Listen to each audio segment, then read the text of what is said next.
Well, hello everybody again, and it's a lovely bright morning, and I'm back on the Sealine, still looking at this tank issue and this Eberspacher heater, which has been ongoing. If you've seen the last couple of little videos that I've discussed this, and I think my only way round this is, you can see here where my hand is there, can we see, I've placed I'm going to try and fit one of these waterproof, it's totally sealed, it's a waterproof cover.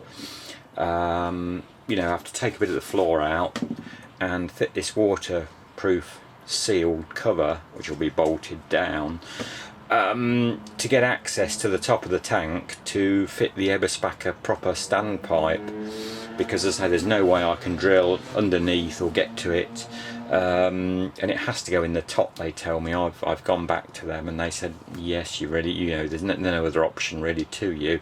The only other option was, as I did discuss at the time, to put a small another tank in for the diesel for that heater alone, but I think that's going to be so expensive, so we're going to try this idea first. If nothing else, if I still can't get access to it, there'll just be an access panel there, which will be good to see the top of the fuel tank anyway. So yeah, we'll have a go and see how we get on anyway.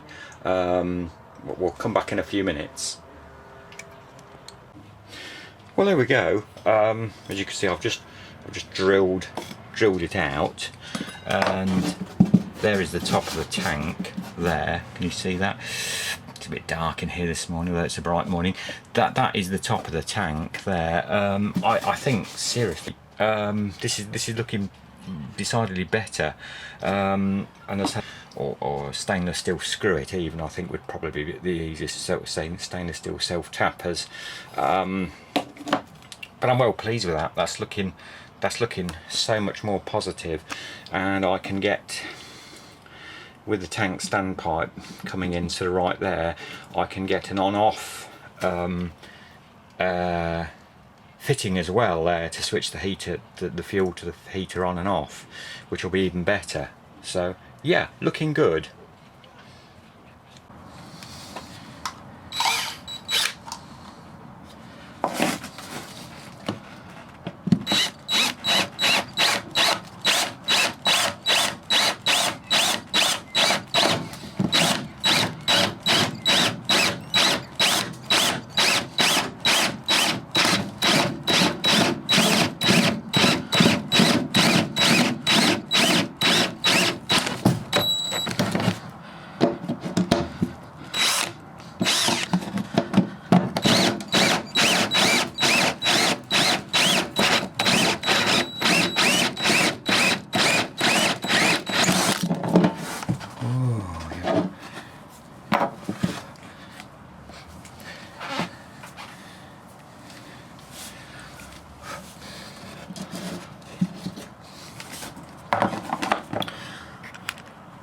I don't know how well you can see this, and I've got all grease on my hands, so apologies, but we've just now, there we go, I think you can see that, we've just drilled through, it's a 25mm hole cutter. I only ever use I always use the Bosch, can you see that, the Bosch ones, I think they're fantastic. So we've got through there to the tank, and now it's a question of hopefully dropping that in there. It wants to go right to the bottom. I don't know how. I think I'm just going to actually cut a, ooh, got a few light. I think I'm just going to actually cut a little bit off this Eberspacher standpipe. Can you see that there again? It's all a bit close here, isn't it? I'm just going to cut a little bit off the bottom of that. I don't want it on the bottom of the tank, and that must be getting mighty close. I think, you know, you tend to pick up a lot of debris and nastiness, so I'm just going to take a little bit off that, and then we'll joggle it. The idea is you joggle it in the tank. then. So I'll be back in a minute. Well, I've got it on. There we go. I don't know whether I think you can. Whoops! The cockpit carpet just fell on my head there. That's the trouble. In small boats, you've got nowhere to put stuff. So there we go. I'll tighten it up in a minute and come back with you. I'll just pick this carpet up, but yep, the fitting fits really well. It fits nicely on top of the tank. There's plenty of room there, height-wise, to have a turn-off valve. So it's just a question of putting that on, and then I can seal it off, and then at a later date connect the copper pipe right now through to the heater. So there we go. I'll be back in a minute when I pick the carpet up. Well, there we go. I've tightened her up now, and that's got the fitting really nice and tight. As I say, there will be this fuel turn off to go on there. I have to go sideways, but that is brilliant. I'm well pleased. I mean, they do seem to seal fantastically well. I know, as I say, I put one of these, a couple, on a Freeman boat, and anybody familiar with Freemans, they're stainless steel tanks that slope slightly from back to front, and I drilled it in the top of the tank midway, and once or twice I filled the tank so it was right up to fuel in the fuel fill pipe. You know, I got so much diesel in there that I you know, you got no fuel gauge with a Freeman. It was a dipstick job. It was always hard to get a dipstick in those boats. But what I'm going to say is the Eberspacher fitting never leaked. You know, it was although you got a hole, the washer and the seal seem very good on these. And I mean, this is on a nice flat tank surface, so I don't envisage, obviously, and with the inspection chamber here, you know, to turn the heater on and off, it's no big deal. Obviously, with a boat this size, with the engine of this size, you know, it would be wise to check for vibration on that nut every now and then to make sure that it's keeping tight. I mean, the one thing about diesel is you do, as I can tell you now, there's just only a little drop, you know, where I tried the standpipe in the tank, and it's a little drop has dripped out of that, and you can smell it, you know. But so there we go. I'm really pleased with how it's gone in. I still don't think it's going to be a particularly easy task. I've now got to route the copper piping. It'll obviously come out here, then go down and come out somewhere here. Where can you see where my finger is? Somewhere down here. I mean, the heater's right under the back of that, up and at back at that waste holding toilet tank. So I've got to have a look and see. It might be that I have to take the tank out to get to the heater, to connect the fuel line and inspect the heater. I don't know what sort of heater it is. It's got Eberspacher controls, but it could be a Webasto, it could be anything.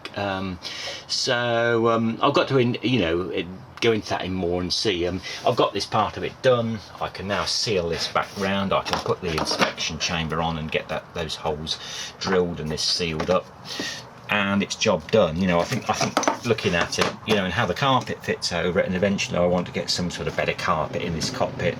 I mean, it's some very nice teak type flooring that you can get. It's quite expensive, but I don't see it being much of this. It's going to be slightly raised up a little bit, but under this carpet, you'd hardly know it was there, because you're under the seat. You're only just off the edge of the seat. So there we go. Yeah, I'll come back in a minute or two when I'll put this on. Although I think I'm going to have to take this off, because to connect, I forgot to bring the 4mm. Eberspachers have 4mm copper pipe, and I forgot to bring the 4mm copper pipe. But I think I'm going to have to fit it into this end first, and then thread it round until I can get it down here, then start clipping it. It's only a short distance, but we'll come back in a minute. Okay, well, there we go. I've now put the first fitting on and the turn-off valve, and I'm really pleased with how that's gone in. Even if this heater here is no good, you know, and it doesn't work, I've now got the proper fitting there, and I can, you know, probably save up and buy, you know, another Eberspacher unit and fit. It's just a question now, the next job obviously is to run the 4mm copper pipe. I might have to take this valve off again to get it connected in there. I mean, I have got a little bit of room. I mean, I might have enough room, because the idea that I want to try and do is have as least many fittings as I can. So the pump, the Eberspacher pump, needs to be fitted as close to the tank as possible. So I was going to try and, you know, fit that down somewhere, down, if it comes out here, you know, try and get the pump, it has to be, I think, at an angle between 35 and 50 degrees, and so obviously that's the next job, you know. It might mean just taking this cover off again, and I haven't screwed it back on yet, but that's all, you know, for another day and another job. And I've got it switched off so no fuel can escape, and this is all tightened. I do like using a bit of thread sealant. I can't think what I use. I'll put what I've used in below. I do like a little bit of thread sealant on these fittings. I've found before with Eberspacher, you need them, you know, not overly tight. Never do a compression fitting overly tight, but there is the, you know, it's such a small pipe and fuel feed. The slightest bit of air, you know, if you've got, you know, it's just cracked and, you know, you haven't got a complete seal, I found, you know, it doesn't pump, it won't pump, and you have all sorts of problems then. In fact, what I've previously done is primed the fuel line with the pump from a 12-volt source, you know, just pulsing, basically a wire pulsing the pump, so it starts sucking, I'll get it right, sucking the fuel up before, you know, you connect it to the heater. Otherwise, it does warn you in their instruction guide that, you know, you may have several failed attempts at starting the heater, because obviously it's got to pump fuel, and it seemed quite an issue on other boats that did. So I've learnt by as you do by fitting these things, that I try and prime the fuel line with the pump to get fuel certainly to the end of the pump, if not right up to the bottom of the heater. So there we go. We'll be back for more shortly. Obviously the next job is I'll continue running the copper pipe down and investigate the heater more, you know, see how we can get access to it and how tricky that's going to be. So yeah, do please come back for more, do subscribe. Any comments, you know, so I'm no expert. I've worked on boats for many years, so if you've got other ideas or other ways you think you'd rather do this, you know, please do comment. I don't mind, you know, good or bad comments, you know. So there we go. Thanks for watching, and I shall see you in a future video, hopefully.